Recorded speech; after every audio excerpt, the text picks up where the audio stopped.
আপনি প্রার্থী হয়েছেন এবং সমস্ত জায়গায় ভোট প্রচার করছেন। যে প্রশ্ন রাখবো, ইতিমধ্যে আপনার যে বিপক্ষ বিজেপি প্রার্থী তিনি তো এর আগে সংসদ নির্বাচনে 2 লক্ষের উপরে ভোট পেয়েছিলেন এবং পরবর্তীতে দেখা গেছে বিধানসভা ভোটেও তার জয়সার অব্যাহত ছিল। এই বছর লোকসভা ভোটে কতটা তার প্রভাব পড়বে? দেখুন, এবারের লোকসভা ভোট সম্পূর্ণ ভিন্ন। বিগত 5 বছর ধরে বিজেপির জয়ী যে বিদায়ী প্রার্থী যে এমপি জগন্নাথ সরকার, তিনি মানুষের জন্য কাজ করেননি, শান্তিপুরের মানুষের জন্য কোনো কাজ করেননি, রানাঘাট লোকসভার মানুষের জন্য কোনো কাজ করেননি, মানুষের পাশে থাকেননি এবং কোনো উন্নয়নের কাজে তাকে পাওয়া যায়নি। করোনার সময় পাওয়া যায়নি, মানুষের সুখে দুঃখে তাকে পাওয়া যায় না। তিনি এসি ঘরের মধ্যেই বেশিরভাগ টাইমটা থাকেন। সেই জায়গায় দাঁড়িয়ে মানুষ তার সঙ্গে দূরত্ব বাড়িয়েছেন এবং মমতা ব্যানার্জির যে একাধিক জনমুখী প্রকল্প, প্রায় 75টার বেশি জনমুখী প্রকল্প দেখতে পাচ্ছেন, মায়েরা বোনেরা একটা ব্যাপক সংখ্যায় সাড়া দিচ্ছেন।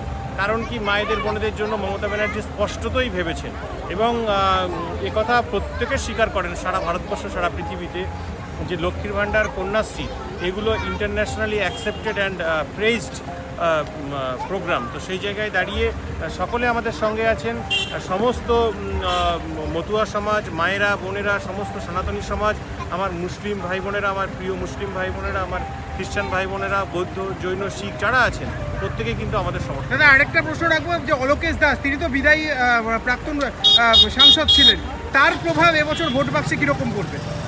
দেখুন, অলোকেশবাবু একজন বিজ্ঞ ব্যক্তি এবং দীর্ঘদিনের রাজনীতিবিদ। তার প্রতি আমার অবশ্যই রেসপেক্ট রয়েছে। আমি আশা করি যে তিনিও লড়াই দিক এবং তার একটা অবশ্যই প্রভাব আছে। কালকে নদিয়ার চাপড়াতে শুভেন্দুবাবু এসেছিলেন এবং তিনি বারবার করে বলেছেন যে যে সমস্ত বিধায়করা রয়েছেন তারা সবাই চোর চোর চোর, কি বলবেন?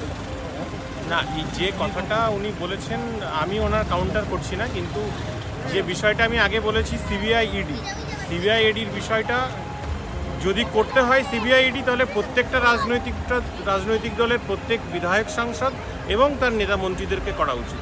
শুধুমাত্র স্পেসিফিক কয়েকটা রাজনৈতিক দলের ভারতবর্ষে বেছে বেছে করা উচিত নয়।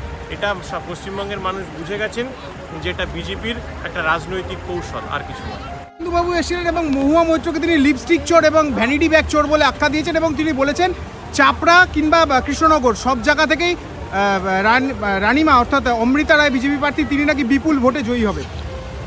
Charity begins at home. 10 বছর খেয়ে মধু, তুমি হলে সাধু, মৌমাদি হলো চোর। এই মৌমাদির সময় তুমিও দলে ছিলে, অনেক বড় বড় কথা বলেছো, আজকে তুমি বুঝতে পারছো। এবং সমস্ত বিধায়কদের যে তিনি চোর জোচ্চোর বললেন, এ ব্যাপারে কি বলবেন?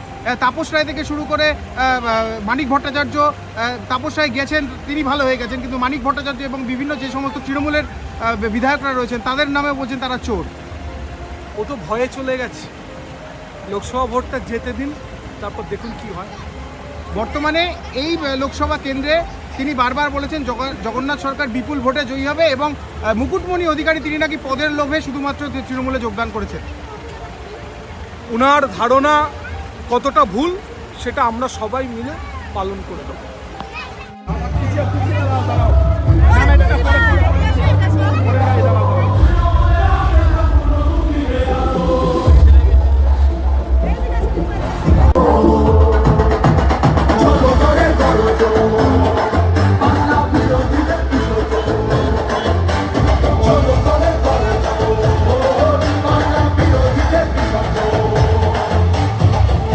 মুকুটমণি অধিকারী, তাকে দুহাত ভরে আশীর্বাদ করুন, ছড়া ফুল প্রতীক চিহ্নে ভোট দিন। বন্ধুগণ, আগামী 13ই মে আসন্ন লোকসভা নির্বাচনে মমতা ব্যানার্জির আশীর্বাদ ধন্য তৃণমূল কংগ্রেস প্রার্থী ডক্টর মুকুটমণি অধিকারী, তাকে দুহাত ভরে আশীর্বাদ করুন। আগামী 13ই মে ছড়া ফুল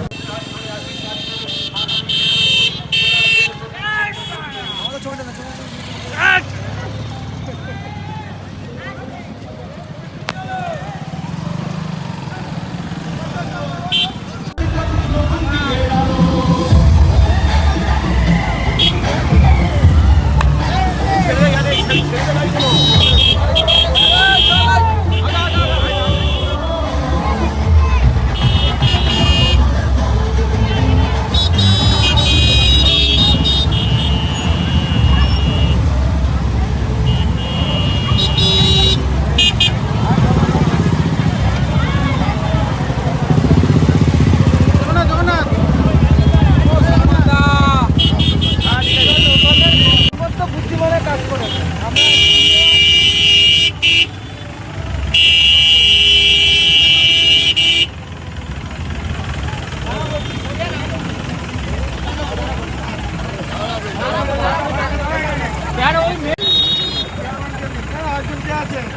সোমনাথ, চলো চলো চলো চলো চলো চলো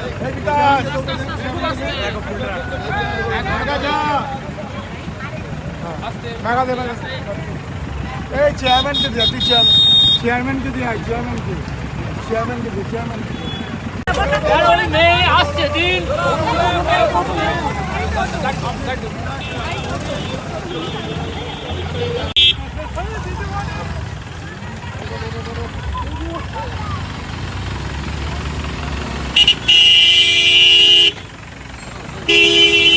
একটু টেনে দাও